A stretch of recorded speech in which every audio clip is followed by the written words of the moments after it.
seolah-olah ada pemerasan di situ, ya, dengan membongkar atau menyuarakan suara yang dia ketahui informasi tentang siapa pengusaha skincare yang selama ini menggunakan bahan-bahan yang berbahaya. Ini kan momen, tapi tidak bisa dikaitkan tuduhan itu dengan kasusnya dia. Itu hal yang berbeda. Nah, contohnya tadi dia dokter itu yang pakai kacamata, pakai topeng, siapa namanya? Doktip ya, oke, Doktip juga pada siaran persnya kemarin mengatakan beliau, saya akan tuntut nanti setelah ini dengan pencemaran nama baik. Saya pikir nggak kurang itu, nggak ada artinya. Harusnya dia mengetahui hal-hal yang sifatnya selama ini membahayakan anak-anak kita, istri-istri kita, keluarga kita, ya dibongkar secara hukum bagaimana rusaknya, ya, tatanan bisnis skincare di negara kita ini. Jadi jangan hanya tuntutan pencemaran nama baik yang nggak ngecek-ecek, bagi saya tidak ada dampak secara luas kepada masyarakat. Nah, ini momen saat ini. Ayo, bongkar-bongkaran semuanya. Siapa saja yang melakukan tindakan itu selama ini, entah itu pengusaha yang besar maupun yang siapapun juga itu selama ini, yang selalu kalau perlu diurut dari mana nih barang bisa masuk, kenapa bisa masuk, apa tanggung jawab BP POM dan Bea Cukai. Nah, di situ supaya nanti ke depannya anak-anak kita yang masih kecil yang bakal akan memakai skincare tidak seperti yang saat ini sudah terlanjur teracuni, terkontaminasi mukanya dengan segala macam barang-barang berbahaya. Apa kalian perempuan nggak takut? Harusnya kalian yang khawatir. Harusnya Anda yang speak up. Saya kira begitu. Ya, terima kasih Pak Nasir. Ya, harapan kita selanjutnya harus ada Nikita Mirzani yang selanjutnya, ataupun doktip yang selanjutnya yang selalu membongkar terkait dengan kejahatan skincare ini. Karena apa? Kejahatan skincare ini dampaknya terhadap tatanan kehidupan bermasyarakat itu kan akibat dari misalnya mengandung bahan bahaya bisa membuat wajah orang bahkan terbakar, bopeng dan lain sebagainya. Itu dampaknya sangat signifikan terhadap penerusan kehidupan, apalagi di negara kita Konoha ini. Kalau mau mencari pekerjaan itu harus good looking. Jadi ya, selanjutnya lu bahas sesuai disiplin lu aja. Tuh ada Miku bilang ya, ada itu cuman akibatnya aja. Jangan bahas yang bukan disiplin lu, karena tentang skincare itu bukan disiplin lu, kan lu bukan dokter. Ini ada yang bilang, ada pengacara lain bilang Nikita tidak bisa dikenakan pasal pemerasan karena tidak ada komunikasi langsung. Nah, lu bahas itu benar apa enggak? Itu loh. Apa Miku salah dengar atau memang Miku benar? Memang apa benar nih pengacara lain bilang kayak gitu? Ada saya sini hanya sebagai host. Silakan Mbak. Lu magister hukum. Mbak Dikti berpendapat sesuai dengan apa yang Mbak Dikti ketahui dan Mbak Dikti pahami. Silakan, nggak apa-apa. Jangan mengatakan seseorang yang tidak mempunyai disiplin ilmu dan lain sebagainya. Enggak. Lu harus bahas kita yang di sini. Kita di sini kita Komal bebas berpendapat negara. Gini Bang Zakaria ya, dengan Ibu Rama ini. Kita di ruangan ini nggak ada yang ahli skincare, nggak ada yang ahli hukum kok. Enggak, ini kan ada yang nanya. Jadi Anda jangan mengatakan bahwa si Pak Bang Zakaria juga harus bicara dengan disiplin ilmunya. Kita kan bicara bebas di sini. Jelas beliau mengatakan bebas berbicara apapun itu, ini negara demokrasi. Tinggal Anda mau terima atau tidak terima. Kalau masalah kompetensi seseorang di dalam room ini, nggak ada yang ahli-ahli sama sekali. Gue juga nggak ngerti. Benar Bang Nasir, benar. Maksud saya, ini ada pertanyaan dari netizen. Nah, sesuai dengan disiplinnya Bang Jaka. Kalau masalah mengenai bahwa tindakan kita bukan pemerasan, ya biarlah pengadilan yang memutuskan, bukan kita. Ya, enggak, kan namanya beropini. Bang Jaka tuh sesuai tuh, dia magister hukum Bang Nasir. Jadi lebih baik. Selanjutnya kita dengarkan, ini masih ada tamu-tamu lainnya yang belum ngomong ini sebelum begini Mbak izin. Ini ada tamu juga Mbak Mul, kayak Bang Pebi kayaknya belum ngomong juga, kita dengarkan supaya semua mendapatkan porsinya untuk berbicara. Ya. Izin sebentar aja. Oke, Izin oke. ya Mbak. Oke.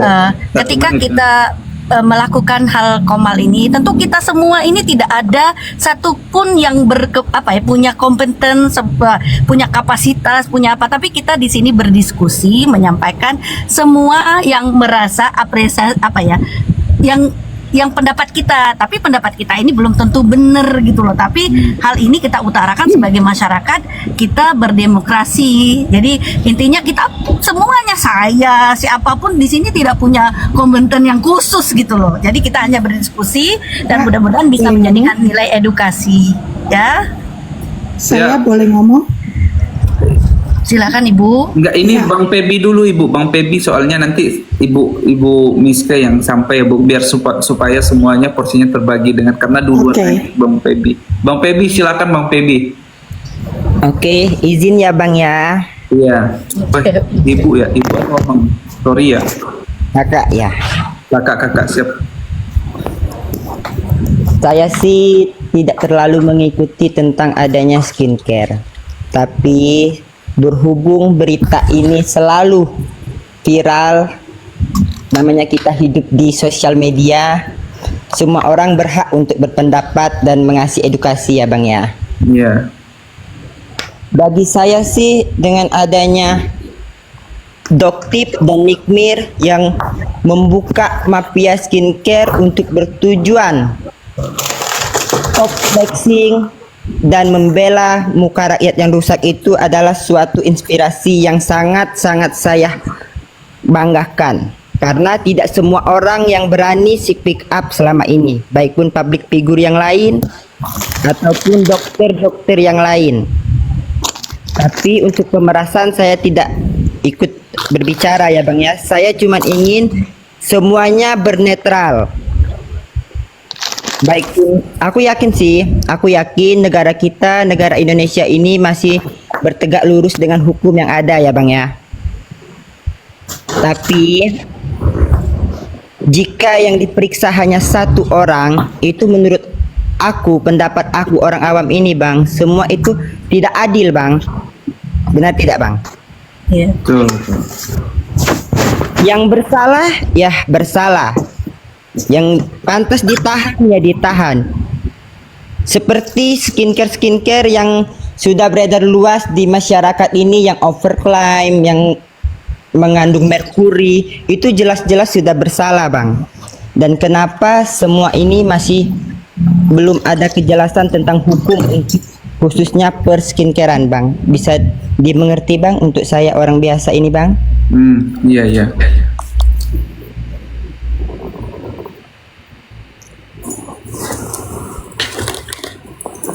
Cukup Bu Pebi. Cukup Bang. Kak Pebi ya. Selanjutnya siapa lagi yang mau bernarasi, Mbak Cindy atau Mbak Miske yang duluan ini? Saya boleh bicara ya? Oke, silakan. Tadi saya dari tadi nyimak aja ya. Iya. Ada yang bilang bahwa overclaim itu tidak masalah. Udahkah Anda bertanya bagaimana dengan korban overclaim yang sampai sekarang mereka mau speak up, tapi takut? Jangan samakan kita yang hidup di Jawa atau Jakarta dengan orang yang hidup di daerah. Gitu. Kemarin kan sudah ada yang overclaim itu, sehingga dia berobat ke dokter Ika. Sehingga sama dokter Ika nggak bisa kembali bagus, harus pelan-pelan. Kita perempuan, wanita Indonesia harus berterima kasih. Karena saya bilang M ya, kita nggak boleh sebut ininya ya. Si M ini kan berbahaya. Tapi kenapa kemarin orang karena semua pengen putih ya, untuk biaya ke dokter kulit mahal, sehingga muncullah mereka yang bisnis skincare ini, waduh, munculnya banyak ya. Dan langsung boom itu langsung mereka keluarin produk, mereka kaya, produknya banyak dengan banyak mereka mengatakan bahwa apa? Memutihkan kulit. Efek sampingannya ada nggak? Tidak pernah disebutkan loh. Skincare yang dikeluarkan oleh mereka pemilik skincare itu tidak pernah mengatakan yuk pakai ini efek sampingannya ini. Muncullah Dotif. Dari situ dia mengatakan ada kandungan ini. Sebelumnya sudah ada Dr. L. Tapi kemudian dia berkolaborasi sama pemilik skincare D. Sehingga muncul lagi semua. Dan sekarang jadi masalah kalau Nick Mir masuk pemerasan itu disertai ancaman. Orang ancam saya tuh saya datangi orang itu apa orang itu datangi saya? Betul. Itu pertanyaan saya. Jadi saya bilang di sini bahwa kalau saya benar, kenapa takut? Kalau saya benar, kenapa saya yang ngasih duit? Betul. Itu aja. Kita tunggu di pengadilan dan saya merasa bahwa kita akan melihat bahwa kebenaran yang sebenarnya itu milik Tuhan ya. Milik Allah Subhanahu wa taala. Kebenaran yang sebenarnya milik. Tapi kita mesti ingat, kebenaran itu akan lari secepat kilat. Dia pasti menemukan jalannya. Saya lihat dia tidak mendatangi, memberi duit, dan dipertanyakan. Karena dia merasa risih kan, kok punya saya jangan direview ya. Kenapa jangan direview? Gitu. Jadi kita sekarang kita semua duduk, kita tunggu proses hukum. Iya, saya setuju. Kepolisian belum. Masih ada beberapa tahap lagi. Sekarang dia sudah ditahan, berarti 20 hari itu sudah jalan ke kejaksaan. Kita tunggu aja nanti sidangnya bagaimana. Betul Bu, saya sependapat sama Ibu Mais. Kita tunggu sidang ya. Jangan kita bilang dia begini pemeras. Hello. Seseorang yang dia berbuat, oke, saya akui dia tuh huru hara. Tapi dalam kehuru haraannya dia banyak yang dia lakukan dan dia tidak mau orang lain tahu bahwa itu dia yang lakukan. Jadi saya minta bahwa kita di sini sebagai masyarakat kita harus smart untuk melihat. Jangan melihat dari satu sisi. Saya mau tanya, pemilik skincare itu apakah mereka pernah memakai skincare-nya sendiri? Kenapa tidak berani? Seseorang yang sudah tahu dia tetap ngotot menjual, mereka harus dipidana. Tapi saya lihat fine-fine aja tuh. Ya cuma baru yang di Makassar itu 3 orang. Terus yang lainnya gimana?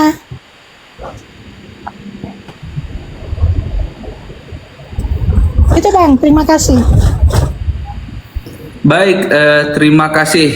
Ya, pada dasarnya kalau kita dengar apa yang disampaikan ibu ini, kakakku ini, istilahnya kita harus melihat kemudian bagaimana proses ini masih panjang berjalannya, mulai dari kepolisian, nanti P21 kejaksaan, nanti selanjutnya sampai ke pengadilan bahkan putusan. Bisa-bisa masih ada sekitar 5 sampai 6 bulan ke depan kasus ini tetap berjalan. Nah, di sisi lain kita juga harus melihat bahwa kemudian menurut kakak kita ini ada kenapa kemudian yang memeras itu yang mendatangi. Jangan-jangan ada sesuatu hal yang terjadi di belakang ini. Oke guys, ini kami ada janjian ketemu sama klien jam 12 ini. Mohon undur diri karena saya sudah dijemput. Terima kasih atas semuanya yang sudah hadir dalam room ini. Nanti kita lanjut diskusi lagi.